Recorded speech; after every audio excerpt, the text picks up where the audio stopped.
Hello, welcome to Cyberpunk, a presentation on dark techno-fantasy by Robert Martinez. What is Cyberpunk? It's kind of a science fiction fantasy hybrid that came to be in the early 1980s when computers, specifically personal home computing, became really big, and the implications of technology infiltrating people's homes, perhaps people's bodies, and the limits of what computers could do were still not generally known to the wider public. Generally speaking, Gibson's Neuromancer and Sterling's Mirror Shades are credited with the literary genesis of the cyberpunk movement. They're usually characterized by dystopian, grungy technological and futuristic cityscapes where they kind of blend the boundaries between human, computer, and machine.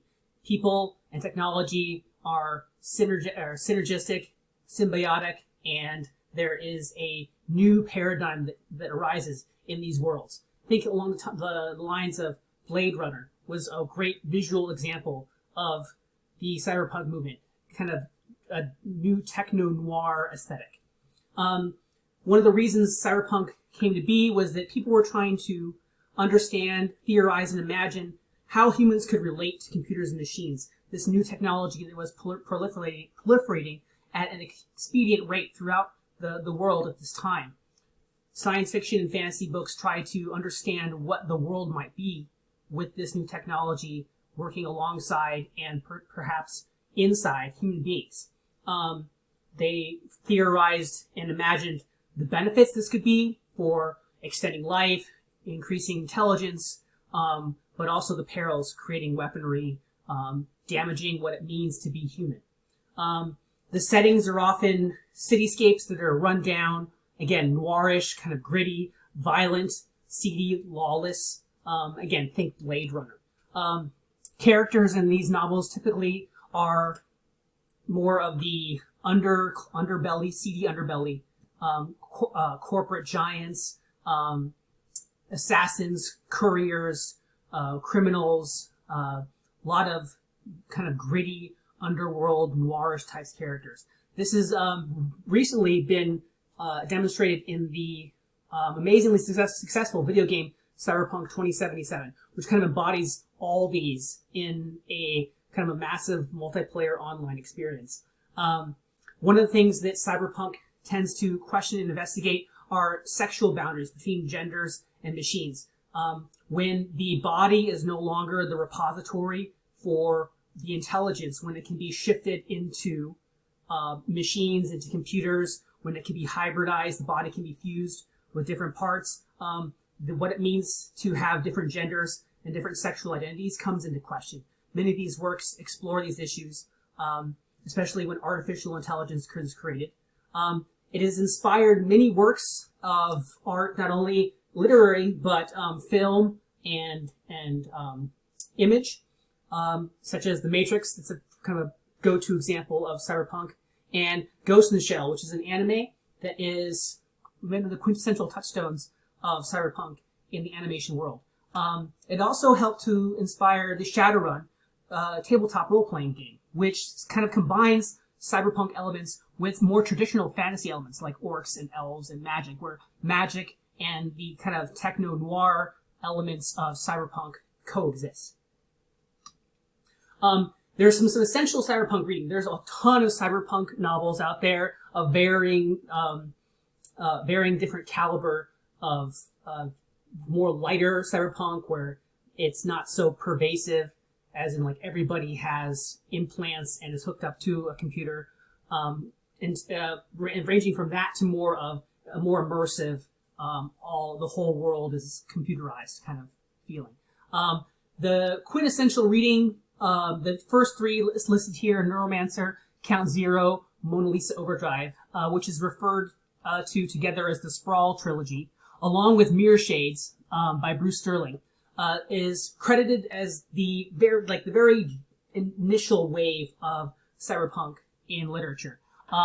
This is followed, Bruce Sterling and Neil Stephenson came along a little bit later on with some really influential work. Snow Crash was and Islands of the Net, pivotal books in the cyberpunk world.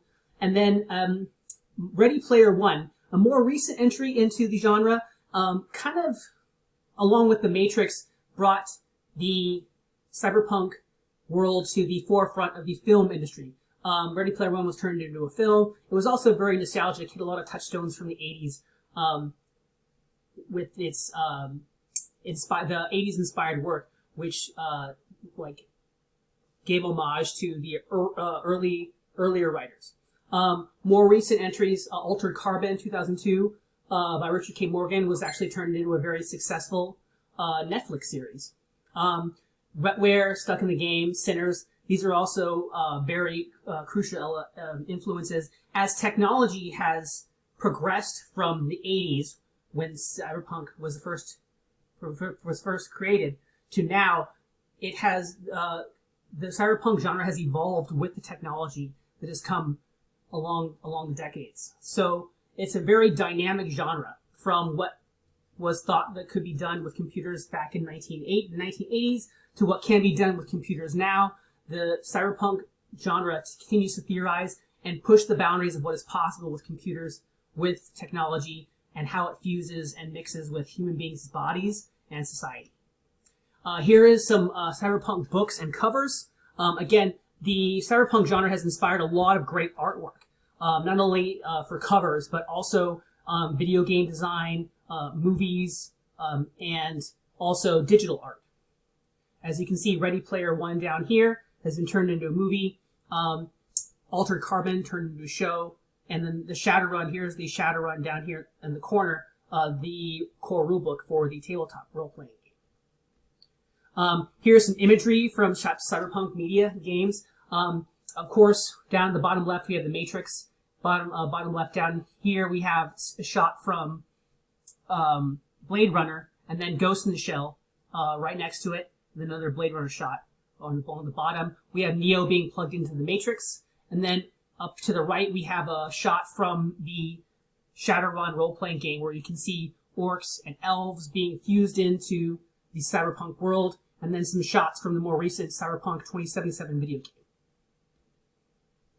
Here's an example of from the Matrix that kind of is a quintessential elements, shows quintessential elements of cyberpunk. Neo being awoken from a technological sleep induced by AI to the real world. His body's been fused with a bunch of cybernetic implants that allow him to enter into a digital realm controlled by computers. I'll just fast forward a little bit here so you can see they're disconnecting him, and when he wakes up, he has lots of implants in his arm that he has to pull out. And also in the back of his head is a jack, so he can be plugged in. These are very common thematic elements in cyberpunk imagery. And if you are interested in some reading on theory of cyberpunk literature, you can check out Veronica Hollinger, Philip Stresshauser, and Alex Wetmore. Great reading for the theory on cyberpunk and its influence in literature and media. Thank you very much.